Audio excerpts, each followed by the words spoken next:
Good morning still.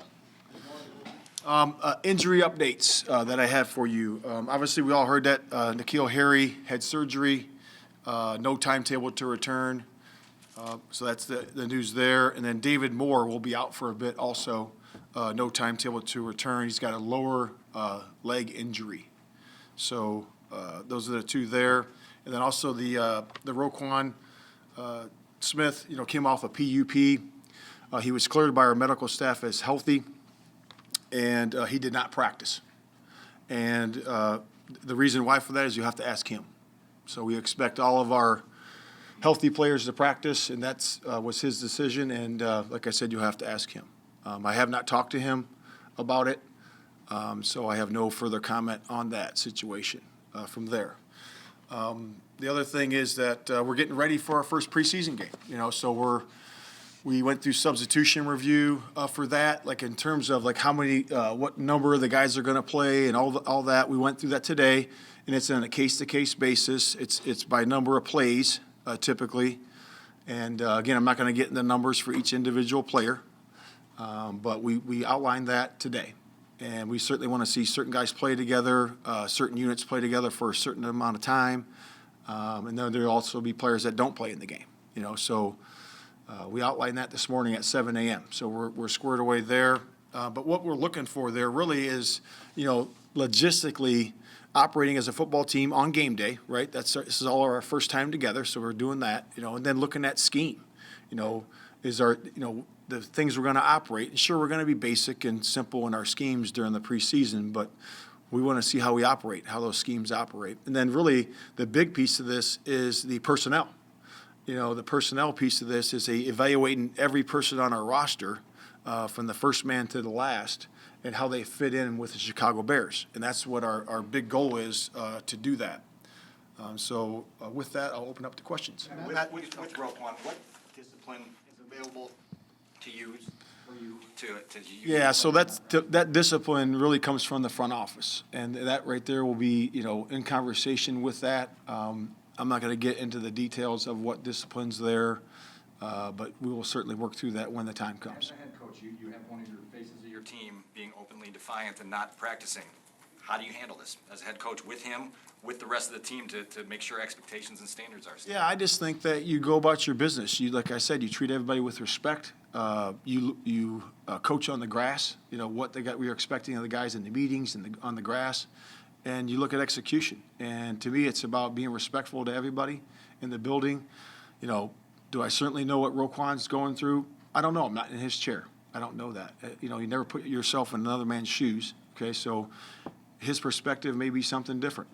And that's where he is. And I'm gonna be respectful of that. You also said you expect healthy players to practice. Do you expect healthy players to talk to the media? Because you said we have to ask Roquan. Do you expect him to meet with us? That's up to the PR department and the rest of the Chicago Bears for them to decide that. Do you have a policy on that as coach? No, when a guy practices, he should be available to talk to the media. So you as his supervisor, though, will you require him to come in here and answer questions about this? And you said ask him why he didn't practice. Would I require him to? To come in here so we can ask him why he didn't practice. When he's practicing, he'll be available to the media. It's my understanding of the rule. So Matt, to clarify, since you say he is healthy, any absence from here on out, if he's healthy, is not an excused absence? We'll work through that when we get there. What does he accomplish by standing out there and watching practice? You have to ask him. Yeah, you have to ask him. What's that? Do you see a benefit in that for him or for the team? Yeah, I'm not going to comment on that. Given the developments of this week, what do you see as the ways of bridging the gap here and quelling the discord that's obviously very obvious right now? Well, I mean, to bridge any gap, you're going to need communication, right? So that's the first step. So I think that's in any communication, any relationship, you need communication. So I would just say that. You feel like those lines are open? That's going to be with Ryan and Roquan to deal with. Is it your understanding that Roquan will not practice unless he has a new contract? I don't have that understanding one way or the other. I don't know. You have to ask him. This morning, did you think that there was a possibility he would practice because he was deemed healthy? Yeah. Like I said, I expect all the healthy guys to practice. guys like sitting out practice that are healthy, right? I mean, so like you could have 6 or 7 guys say we're not happy, so we're gonna sit out practice. So do you have some sort of policy? Have you been through other organizations where this has happened and you've had, other examples where we need to start disciplining guys? Yeah, you have that. There's no question. That's why it's in place, right? That's why it's in place. So like I said, we'll cross that road when we get there. We'll talk about it as an organization as we go through day by day. And this seems like this is a clear violation of your standards, and what you're communicating to us is that you're just going to proceed business as usual here, even as this goes on. I'm not saying that. I'm saying that right now, today, we're saying that he didn't practice. You're going to have to ask him why he didn't practice, and then we're gonna take it day by day. That's what we're saying.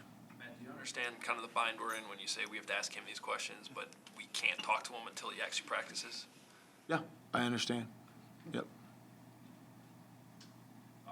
We haven't seen David Montgomery the last couple days. Yeah. He would fall in that category of day to day. He'll be back. He's going to be fine. He's going to be fine. He's going to be back pretty fast. And what about Cole Kmet? Same day to day. We expect him to be fine. Do you expect either of them to go Saturday? I don't think so at this time. Coach, are you still not willing to put a time period on when a player will transition from that day-to-day to that week-to-week point where you will disclose what's going on? A player like Kyler Gordon, who's been out seemingly, as I understand day-to-day, he should seem to be past that. Yeah, I understand your point for sure, and he's going to be back soon. I know that. So we're getting close, and he is still day to day, but we're getting close. As an extension of that with Kyler, he missed a chunk of time in minicamp and going back to the spring. At what point does that become at least a back of your head concern when a player's availability has not been consistent? Yeah, and I think I stated it last week maybe that, and I still hold true to that, is that when players miss time on the grass, okay, the actual playing of the game, working on the fundamentals and techniques, that hurts. It hurts our football team, and it hurts them as, their development. So we just try to get those guys back as soon as possible. And, I tell the players, your body will tell you when you're ready. When you're ready to go, let's get back out there and let's go. And they're doing everything they can to get back, so. Tevin Jenkins is somebody who has been out there on the practice field. You mentioned the other day he's still ramping up. Yeah. Do you think he's available to play Saturday? Yeah, I'll talk to Simo on that, but we like where he is. He's progressing, working through, getting some more reps in the practices. So he's in a good spot right now in terms of the ramp up. I have a bigger picture question with you heading into your first game as a head coach. A lot of coaches have come in here and accepted the role of being the head coach of the Bears. And frankly, they have not had the success to kind of match that enthusiasm. So my question is, with the responsibility of being the head coach of a historic franchise like this and the recent history, how daunting is that to you as you head into your first game? Because there's a lot of unknowns and there's a lot at stake, and Sure. a lot of things you don't know about yourself or how you're going to handle it. So how daunting of a situation is this for you heading into your first game? Yeah, I would say that the first thing that comes to mind right there is that you don't look at the past in terms of you got to focus on the future and what's ahead of you right now. And the way we look at it is you have to have a telescope type of view as a head coach to where we're going to get to, okay? And then you have to have a microscope view of what we're doing day to day. And I'm just focusing on having good game day operation, working on the scheme, evaluating the personnel for this first game. And that's the way you got to be. And that's the way you function best. You got to be in the moment, and you got to be right here, right now. Just one other thing on that. This will be your first game. I know it's just preseason, but as calling, making decisions, being a head coach on the sideline, so far everything's been. I think you've done a lot of things that you've probably done before. And like managing people is kind of in your comfort zone. It seems like you're good at that. But managing a game, it can be a totally different animal, especially on Sundays. How prepared do you feel for that? What indications do you have that you'll be good at that? And how important is it that you're not just a manager of people and somebody who can coach well on Sunday? No, that's everything. I mean, those decisions that we make in the last 2 minutes of the half, last 2 minutes of the game, going forward on fourth down, all those situations that are my call a lot of times is really a big job to have. And knowing that going into it, I started way back in January meeting with Harry, our game management guy, and talking to him and going over videos. We must have had 20 sessions talking about end of game, when to throw the challenge flag, when not to, all scenarios that deal with 2 minute, end of half, end of game, all those situations. And we've had the officials in here. We've used those guys as resources, as educators in terms of the rules and the 2-minute, application, how they spot the ball, when, where should we be to get the ball back into play the fastest as possible. So I feel very prepared for that. And I'm excited to go through it for the first time with our staff. And we had a chance to do it the other day, actually, when we were at the stadium. We did a couple 2-minute drives, and that went pretty well. But in the moment, is that kind of an X factor for any new head coach? You really don't know how you're. Yeah, I mean, sure. I mean, it's the first time I called defenses when I was back at Mizzou back in 2003, whatever it was, and then I got to the pros and ripped defensive calls. It's just the way it is. You got to be fast-minded. You got to be quick. You got to know what you're doing. You got to be on it, and that's just the way it's got to be. And you can't be slow. You got to be quick, and that's what it's all about. You got to know what you're doing to play ahead. You got to play ahead. So as a head coach, you always got to be a play ahead of the offense or defense and helping those guys out. We've talked to you about your hits principle a lot since you got here.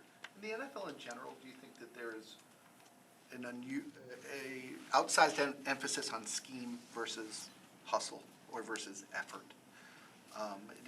Do you feel like people want to talk about scheme all the time when effort's a bigger? Yeah, you can fall into that trap. You can, and that's why we stand on that foundation, because we look at that first. You always got to look at where you're standing, and what is that? The foundational pieces of our franchise, and then you look at scheme. Then you got to look at, hey, how does it help this player operate? How does it help our team score or defend? And then you look at that second. You have a lot of wide receivers out, obviously, right now, and yet it seemed like in the last couple of days, Justin's kind of gotten in a groove despite that. What have you seen from him this week? No, I thought the offense came out really well, and that we had that red zone, and then we backed him up to the high red, the fringe area, and I thought they operated really good. His timing is getting better, and it's really, for him, that's really good because, how do you get the timing down with different receivers? And for him to be able to do that shows a lot to me. So we're excited where he is on that front for sure. And then defense came back. The second part of the practice, the defense made a lot of nice plays on the ball, had a lot of nice stops. So it was a good competitive practice today. Even though we were in shells, we still were moving around fast. Any idea? Ben, can you give us a little more insight into these meetings you're talking about? Who was the game management staff that you mentioned, Harry? Yeah, Harry Freed. Okay. Yeah. Okay, well, like how many of these were you doing? How long are you? Yeah, I mean, I can't even, we did so many of them, I would say, yep, we had sessions, video sessions, we set it up originally where I did basically 15 or 20 in that range, video sessions with the guys. Then we split it up into situations on offense, situations on defense, situations on special teams. And then we had the coordinator come in, and we probably met 4 or 5 hours the first time with Luke, then with Alan for 2 or 3 hours, and then same thing with HT. So we're coming up with terms of what we want to call situational ball. So we know we can just call and rip them out. So when we use the language during the game, it's code.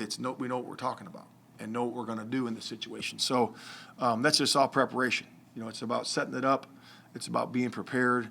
And again, there's going to be things that come up in the game every single week that, situations come up. You got to talk about them. And how are we going to respond to those situations? And I know you said that you weren't going to get into how much work different players were going to get on Saturday, but can you give us an idea of how much work Justin will get? Yeah, so I would just say this, that with the starters, they're probably going to go 15 to 20 plays, the starters are, and then, we'll get a chance to work through the rest of that. And that's not every starter. That's just, some guys are going 10 to 15, some guys are going 15 to 20. But again, that changes by guy. It's really individual based on the guy, where he is, and what his maturation is in terms of his play.